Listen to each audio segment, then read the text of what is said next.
Olá, eu sou Felipe Freitas, um prazer estar com você aqui em mais os nossos vídeos, aprendendo um pouco mais sobre teologia, história, palavra de Deus. Bom, eu quero falar sobre um assunto muito importante, um assunto que desperta muita curiosidade para o meio do povo cristão. Bom, mas antes de começar, eu gostaria de pedir para você, curta aqui o nosso vídeo, comenta e compartilha, ativa o sininho para você receber as notificações sobre esse canal aqui. Bom, vamos lá? Um dos grandes dilemas da vida é encontrar um trabalho, uma profissão e ser feliz naquilo que faz, sim ou não? Bom, lembra de quando você era pequeno? Uma das perguntas mais comuns que faziam para você era: o que você vai ser quando crescer? Lembra disso? Aí você dizia: eu queria ser um Batman, queria ser um super-homem, queria ser, enfim, um jogador de futebol. A questão é, você hoje faz aquilo que sonha em fazer? Você tem satisfação no seu trabalho, uma sensação de prazer e paixão? Sim ou não? O que arde em seu coração? O que aconteceria se você visse o seu trabalho como uma vocação? Bom, o pastor Rick Warren disse uma coisa interessante. O homem só é feliz quando ele está no centro da vontade de Deus. Isso mesmo. Mas a pergunta que fica é: como eu descubro o meu chamado? Como eu vou entender a minha vocação? Como descobrir se de fato eu fui chamado?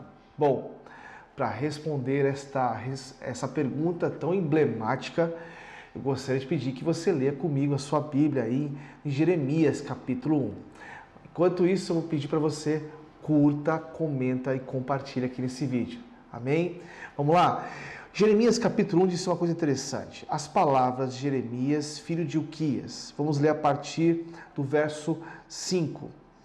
Antes de formá-lo no ventre eu escolhi, antes de você nascer eu o separarei e designei profeta às nações. Mas eu disse: soberano Senhor, eu não sei falar, pois ainda sou um jovem. O Senhor, porém, me disse: não diga que você é muito jovem. A todos a quem eu enviar, você irá e dirá tudo o que eu lhe ordenar. Não tenha medo deles, pois eu estou com você para protegê-lo, diz o Senhor.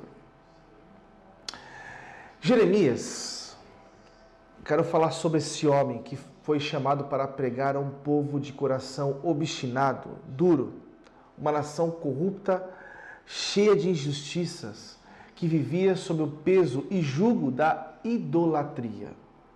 Só para lembrar, como pano de fundo, depois da morte do rei Salomão, o reino de Israel foi dividido em dois reinos, o reino do norte e o reino do sul. Jeremias começou, o seu ministério profético ali, só para você entender isso, no período que antecedeu o cativeiro babilônico e se estendeu alguns poucos anos depois da destruição feita em Jerusalém pelo rei Nabucodonosor, beleza? Jeremias muitas vezes é muito mal interpretado e mal compreendido sobre ser um profeta chorão, mas de fato foi um homem de fibra moral e espiritual.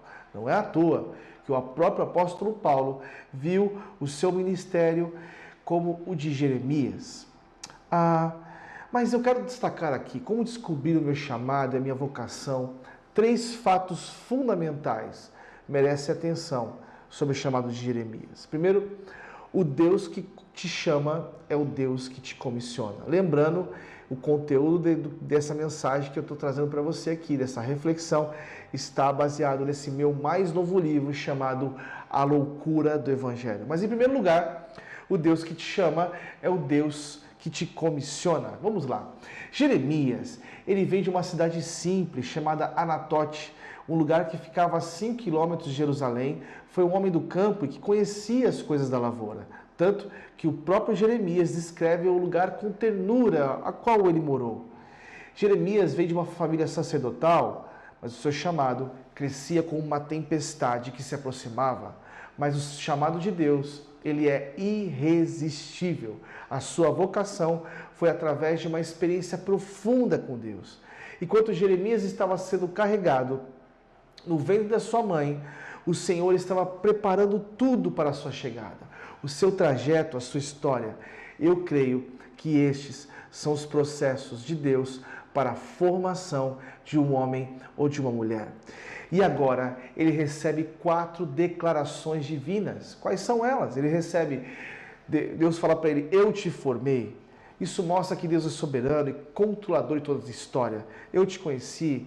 Essa palavra no hebraico vem riada. Não se trata de conhecimento pessoal, mas de aprovação, escolha e compromisso. Eu te consagrei. Deus o escolheu para si e Deus o separou. E Deus vai falar para ele, eu te designei. Deus o chamou para uma grande hora, para um grande momento. Eu conheço a história de um grande homem de Deus, que certa vez foi chamado para pregar em um lugar em São Paulo. E quando ele prega, ele vai chegar nessa igreja para pregar, ele passa por uma rua muito difícil, cheio de moradores de rua, ele fica com medo, assustado, e ele fala, Deus, me ajuda, protege-me, tem misericórdia de mim. Este pastor estava com medo de ser assaltado. O que aconteceu com ele? A história diz, o Espírito Santo falou com ele, será que é de você mesmo que eu tenho que ter misericórdia? Ou você tem que ter misericórdia dessas pessoas? O que acontece? Anos depois, esse homem cria um dos projetos mais incríveis do Brasil, que trata de moradores de rua e de pessoas de vulnerabilidade social. Interessante isso. Todo cristão tem um chamado, o primeiro para crer e para conhecer Jesus, e depois para uma finalidade. Todo chamado envolve pessoas. Deus te chama para cuidar de gente. Gente precisa de Deus, mas gente precisa de gente. Uma coisa que merece atenção é que a escolha de Deus não é exclusiva para Jeremias, e sim para todo cristão. Você não escolheu a Deus, foi Deus que te escolheu. Se você deseja saber quem você é, você tem que saber de quem você é. Interessante que o texto de João capítulo 15, de verso 16, vai dizer assim para nós. Vocês não me escolheram, mas eu os escolhi para irem, darem fruto, fruto que permaneça, a fim de que o Pai lhes conceda o que pedirem em meu nome. Essa é a promessa para toda igreja. É fonte de consolo para os nossos corações. O chamado de Deus é incontestável. A sua voz é clara, soberana. Ele vai dizer para você qual é a ação, qual é o lugar específico que você precisa pregar a palavra de Deus. Mas preste atenção mais uma coisa. Você nasceu para este tempo.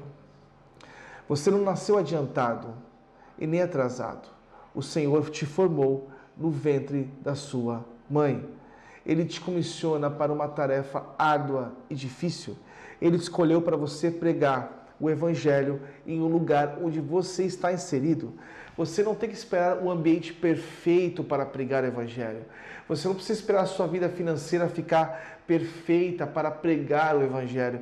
Você não precisa de uma pós-graduação em teologia para pregar o Evangelho. Você precisa apenas fazer uma coisa. Você precisa se dispor. Entenda que desde o ventre da sua mãe, Deus te chamou. E este é o momento onde você precisa dar passos específicos para pregar o Evangelho. E próximo ensinamento que nós temos aqui com esse texto é: o Deus que te chama, Ele te encoraja. Eu costumo dizer uma coisa, que se o seu chamado não te assusta, tem alguma coisa errada. Jeremias é chamado para pregar em uma hora grave e solene. Ele poderia seguir a sua carreira sacerdotal de família. A maioria de nós escolheria o caminho mais fácil e tranquilo, sem grandes riscos. Mas naquele tempo, para ser um sacerdote, era uma vida mais estável, mas para ser um profeta, dependeria 100% de Deus. Era um chamado perigoso, um chamado difícil, muitas vezes emblemático. Naquele tempo, o sacerdote, ele tinha essa vida mais estável. Mas da mesma forma, se Deus está chamando você para ser um pastor ou um missionário, você precisa se colocar inteiramente disponível para Deus. Mas ao olhar Jeremias, quando ele olha para o trabalho diante de si, quando ele olha a perversidade ao seu redor, quando ele olha as suas próprias fraquezas, ele convenceu de que não era o homem certo para tal desafio. Ele diz: ah, Senhor, eu não sei falar porque sou apenas um menino. Jeremias apresenta duas objeções. É jovem demais e não tem influência. Deixa eu te falar uma coisa. Pare de achar que você tem que ter influência para pregar o evangelho. Pare de achar que você precisa fazer relacionamentos estratégicos para ser um grande homem de Deus. Pare de achar que você precisa ter tantos seguidores para você ser um grande homem de Deus. Repare que em Jeremias capítulo 20, verso 7, vai dizer o seguinte: seduziste-me e me deixei seduzir, derrubaste-me e me venceste. Interessante isso. Jeremias era tímido, sensível, honesto. Ele era um homem de Deus. Se Jeremias fosse escolhido, talvez, por algum especialista, por algum time de RH, ele seria o último homem da fila. O interessante é que Deus escolhe pessoas simples, Deus escolhe os fracos, as pessoas mais fracas, como instrumentos poderosos para mudar o mundo. Interessante, eu gostaria de encerrar com essa frase que está em 1 Coríntios capítulo 1, de verso 27.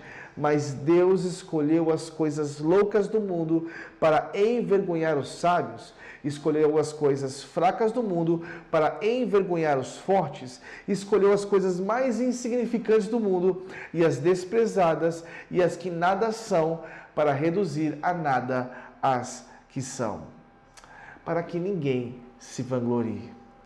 Que Deus seja louvado através da sua vida, que você descubra o seu chamado, que você descubra a sua vocação e que você se torne um grande homem de Deus.